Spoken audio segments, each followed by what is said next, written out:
Hello everybody and welcome back to the God of War boss rankings. Last time with the original God of War we had a bit of lows, but perhaps the best boss in the ranking series to date, so you better believe my expectations were soaring with Ghost of Sparta. This is especially true when you consider in terms of release date, this game came out after God of War 3. So this was the 5th entry in the franchise, meaning the developers had plenty of time to hone their boss crafting. But did they break the mold or simply fall in line with what we've come to expect? Without further ado, here are the Ghost of Sparta bosses ranked from worst to best. Bringing up the rear of our list is the Scylla. This is going to be a sad pattern with our list today, but the reason the Scylla finds itself as the booty is not due to any particular shortcomings, but rather that there's nothing remarkable about it whatsoever. I mentioned previously that the Hydra was like the Basilisk and that neither of them were revolutionary. They were good opening bosses that offered balanced challenge for a tutorial and were well designed for their size. The Scylla is the exact same in concept, but this time around the experience feels hollow. Perhaps it's because we've been through this rodeo for 3 games in a row, or maybe it's because it barely puts up any kind of fight, but I can't bring myself to muster any ounce of excitement for it. It's fair to mention that if it wasn't for Medusa that the Hydra and Basilisk would both bring up the end of their respective lists, but that wasn't because I thought they were bad, rather that the bosses ahead of them were better. In this case, however, there are some low-end bosses to come on this list that edge out the Scylla, and I can't help but admit it's due more to fatigue of bosses in this style rather than individual bad design. The one thing it does have going for it is that you two meet twice later in the game for some surprise quick-time events before you ultimately slay the beast, but that isn't enough to overcome an inferior retread of past experiences. I'm just gonna say it, this boss is ass. As if it was mandatory for every game in the series to have some sort of enemy as a boss, the Piraeus Lion is a dog in lion's clothing. More specifically, you fight many Cerberus enemies throughout the franchise, and this thing is practically a copy-paste of those puppers with a siren scream instead of fire. That's it. So why does it find itself higher than the Scylla? Because the real boss is this traitorous bitch. Seems that a few Spartan defectors aren't willing to accept you as the new God of War. In response, you get to use him as a battering ram to knock through a few walls before inserting your blade slowly into him while making deep eye contact. It's satisfying enough that I'll give this highly mediocre fight a pass over a bigger but a little bit less mediocre boss in the Scylla.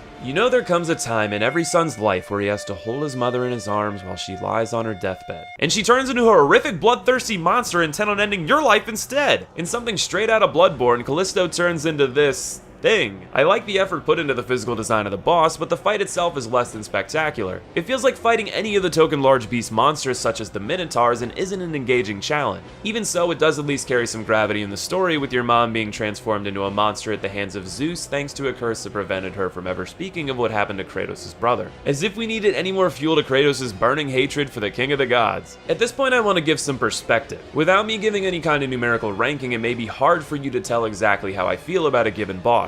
Well, let's say the bottom half of this list are all worse than average in terms of God of War boss quality. So naturally that means Deimos being in the top half puts him in the above average category, right? No, this fight blows. It's a serious shame, but the Deimos fight is nothing more than a slightly more complex humanoid enemy battle. His attacks aren't very hard to dodge, the overall boss design is uninspired, the fight is rather short, and it's so unfulfilling after working hard to reach him. Granted, you weren't really supposed to fight Deimos, but save him, which you do from the hands of Thanatos, which prompts him to immediately forgive you. The writing in the end here is seriously rushed, but that's a topic for another time. The Ghost of Sparta boss quality to this point started with a reskin of already played tutorial fights, a bout that is only regarded well for your ability to fuck an Ares loyalist, a battle with your own mother that is moderately crap but at least has some emotional weight, and a boss in Deimos that has even more emotional weight and a bit better mechanics, but still is incredibly short of the series' heights. At least the gods of this game have something to offer us. Aranis is everything that Deimos isn't in terms of a humanoid boss battle. She's challenging yet fair with a variety of interesting attacks ranging from melee to range magic to sending minions after you, making her overall design by far more interesting than anything we've seen thus far. The fight lasts for quite some time and eventually she'll take flight and you get to go along for a ride with her. You get a brilliant sequence requiring you to move throughout the air as you plummet and dodge wind attacks to get in close and do some damage. Eventually this causes Aranis to crash and you get a final quick time event to finish her off in style. You even get a badass spell as a reward. It really is a wonder how they made Aranis so compelling with little to no story lead up when Deimos could have been so much more. At least after your brotherly pact you get to take on Thanatos in a 2-on-1 battle with Deimos by your side. And even with the excellence of Aranis, Thanatos offers a bit more variety that gives him the edge. You'll fight his humanoid form on the ground in a typical but well-designed fight. There are sequences where you need to make use of the spear of Deimos to free yourself from Thanatos' grasp, and eventually you'll push him to the point of showing his monstrous side. You'll need to parry his magic back in his face to be able to wail on him for a bit. The boss will go back and forth between these two forms in a long but rewarding battle thanks to good attack variety, balancing between the phases and managing your health and magic amidst it all. all. After persisting long enough, Thanatos will kill Deimos, sending you into an immeasurable rage that allows you to beat him down to his smaller form and toss him around like a ragdoll. It all ends with you carrying Deimos to his grave, a fitting but sad end for a warrior that has been tortured for ages by the god of death. The result of this fight and the god's lack of consideration for Kratos' brother is the final nail in the coffin that pushes his rage against Olympus over the edge, setting the stage for God of War 2. And boy, let me tell you, we've got a lot of bosses to come. Through our first 4 rankings, we've taken a look at 19 bosses. God of War 2 has 15 bosses alone, and there are 9 more to come in God of War 3. We've still got an unknown quantity in the new 2018 release as well, and I cannot wait to rank them with you all. But for today, who are your favorite and least favorite Ghost of Sparta bosses? Tell me in the comments below. And of course, thank you all for watching, much love to you, and I'll see you in the next video.